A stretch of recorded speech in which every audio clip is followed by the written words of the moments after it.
Sir. ఇక్కడికి వచ్చినటువంటి పాత్రికేయ మిత్రులందరికీ నమస్కారం అండి. మెయిన్ ఈ రోజు ఈ ప్రెస్ మీట్ పెట్టడానికి కారణం ఏంటంటే మెడికల్ కాలేజ్ గురించి కొన్ని ఫ్యాక్ట్స్ చెప్పడానికి. 2019లో వైఎస్ఆర్సీపీ గవర్నమెంట్ ఫామ్ అయిన తర్వాత అప్పటి ముఖ్యమంత్రి శ్రీ వైఎస్ జగన్మోహన్ రెడ్డి గారు దేశ చరిత్రలో లేని విధంగా దాదాపు 17 మెడికల్ కాలేజ్ ని ఎట్ ఏ టైమ్ శాంక్షన్ చేయటము. దానిలో భాగంగా మన పల్నాడు రీజన్ కి doctor YSR medical college sanction చేయడం అనేది గొప్ప వరం అండి. ఎందుకంటే దాదాపు 15 నుంచి 20 మండలాలకు చుట్టుపక్కల ఉన్నటువంటి మండలాలకి ఇది ఒక ప్రాణవాయువులాగా పనిచేయబోతుంది. అలాంటి మెడికల్ కాలేజీ అసలు గత ప్రభుత్వంలో ఎంత కంప్లీట్ అయ్యింది, ఈ ప్రభుత్వంలో ఎంత ప్రోగ్రెస్ అయ్యింది అనే దాని గురించి వివరించడానికేనండి. అసలు ముందు అంటే ఈ మెడికల్ కాలేజీ ఎంత కంప్లీట్ అయింది అనేది చెప్పేదానికన్నా ముందు అసలు ఈ మెడికల్ కాలేజెస్ వల్ల ఏమన్నా ఉపయోగం ఉంటుందా లేదా అనేది చిన్నది చెప్తానండి. అంటే కొంతమంది దృష్టిలో మెడికల్ కాలేజీలు అంటే ఓన్లీ ఏదో పోస్ట్ మార్టం చేసుకోవడానికే పనికొస్తుంది అనుకుంటున్నారు. డెఫినెట్ గా కాదండి. మెడికల్ కాలేజీ స్టార్ట్ చేయడం వల్ల మెయిన్ అడ్వాంటేజ్ ఏంటంటే అండి, హెల్త్ కేర్ యాక్సెస్ అనేది ప్రతి ఒక్కరికి అందుతుందండి.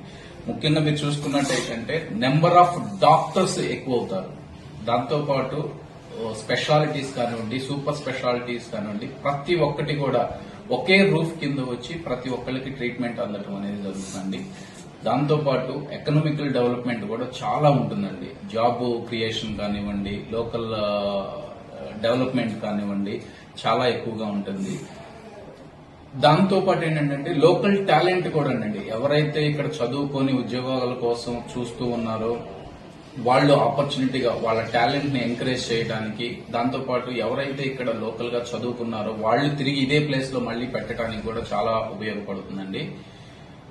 దాంతో పాటు మరీ ముఖ్యంగా మీరు చూసుకున్నట్లయితే మన చుట్టుపక్కల ఉన్నటువంటి మండలాలు మొత్తం దాదాపు అందరూ గుంటూరు మీదే పడతారండి. అదే ఒక మెడికల్ కాలేజీ కనుక ఇక్కడ ఎస్టాబ్లిష్ అయితే కనుక డెఫినెట్ గా అర్బన్ ఓవర్లోడ్ అనేది కూడా, అంటే పట్టణాల్లో పేషెంట్ ఓవర్లోడ్ అనేది కూడా తగ్గుతుందండి.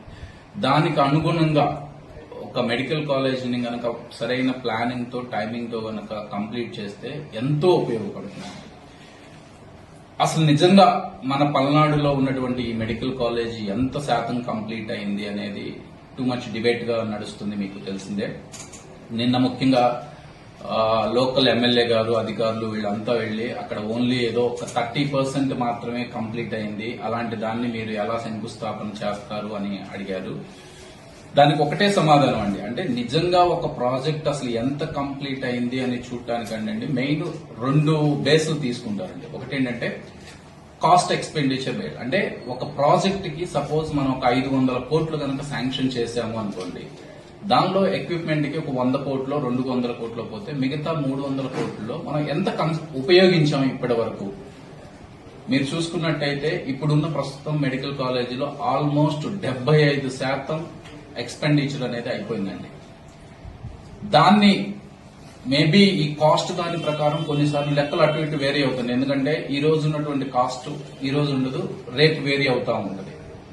కానీ దానికన్నా బెస్ట్ ఏంటంటే ఫిజికల్ స్ట్రక్చర్ డెవలప్మెంట్ ఎంత ప్రోగ్రెస్ అయింది అనేది ఒక ఇండెక్స్ ఉంటుందండి. అది ఏదో డాక్టర్ అశోక్ కుమార్ ఇచ్చిందో లేదా కాసు మహేష్ రెడ్డి గారు ఇచ్చిన ఇండెక్స్ కాదండి. అది ఎనీ ప్రాజెక్ట్, ఒక ప్రాజెక్ట్ మనం కడుతున్నప్పుడు ఎంత కంప్లీట్ అయింది అనడానికి కొన్ని ఎవాల్యుయేషన్ చేసుకుంటారండి. అంటే ఎంత కంప్లీట్ అయింది అనేది దాని అనుగుణంగానే ఫౌండేషన్ గనక కంప్లీట్ అయితే 10% కంప్లీట్ అయింది అంటారండి. సూపర్ స్ట్రక్చర్ గనక కంప్లీట్ అయింది అంటే 30% అయిపోయింది అంటారు. దాంతోపాటు రూఫింగ్ అయిపోతే 15% అయిందంటారు. ఎలక్ట్రిక్ వర్క్, ప్లంబింగ్ అయితే గనక 15% కంప్లీట్ అయింది అంటారు. ఫినిషింగ్ స్టేజ్ అంటే లప్పం పెట్టడము, కలరింగ్, ఇవన్నీ పెయింటింగ్, ఈ వర్క్లన్నింటినీ ఏంటంటే 20% ఇస్తారండి.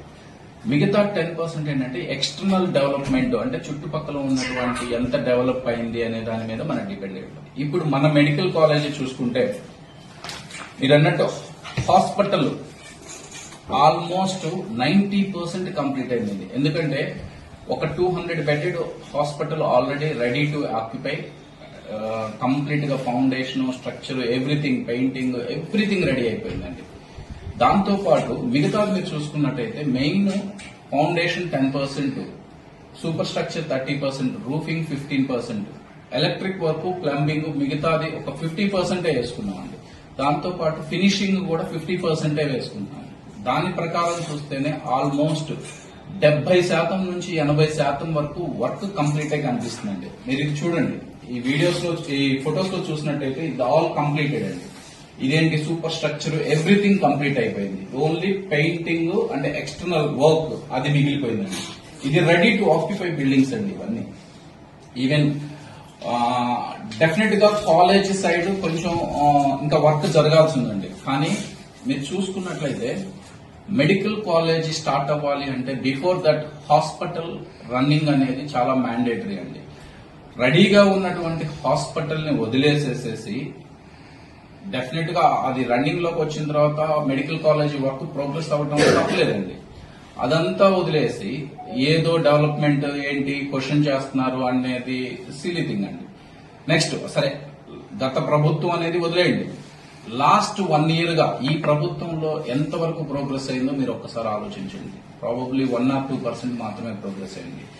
దాని మీద క్వశ్చన్ చేస్తే ఇవన్నీ వదిలేసేసేసి ఈ 70 ఏళ్లలో పిడుగురాళ్ల ప్రజలు మంచినీళ్లు తాగలేదా, పిల్లలు గుంతల్లో చనిపోయారు, టిట్కో ఇళ్లు ఎందుకు ఆపారు అనేది చెప్తున్నారండి. సార్ 70 ఏళ్లలో పిడుగురాళ్ల ప్రజలు వాటర్ తాగలేదు అనేది కాదండి. There are different safety water గురించి మాట్లాడుతున్నాం. అలా అంటే మెడికల్ కాలేజ్ లేదు అన్నంత మాత్రాన ఈ ఏరియాలో డాక్టర్స్ లేరండి. ఎంతో మంది ప్రపంచ ప్రసిద్ధిగాందిన డాక్టర్లు ఈ ఏరియా నుంచి ఉన్నారండి. ఎంతో మంది విదేశాల్లో సెటిల్ అయిన వాళ్ళు ఉన్నారు, ఇక్కడికి సేవ చేసే వాళ్ళు ఉన్నారు, చాలా మంది ఉన్నారండి. అదేవిధంగా చిన్న పిల్లలు గుంతల్లో పడి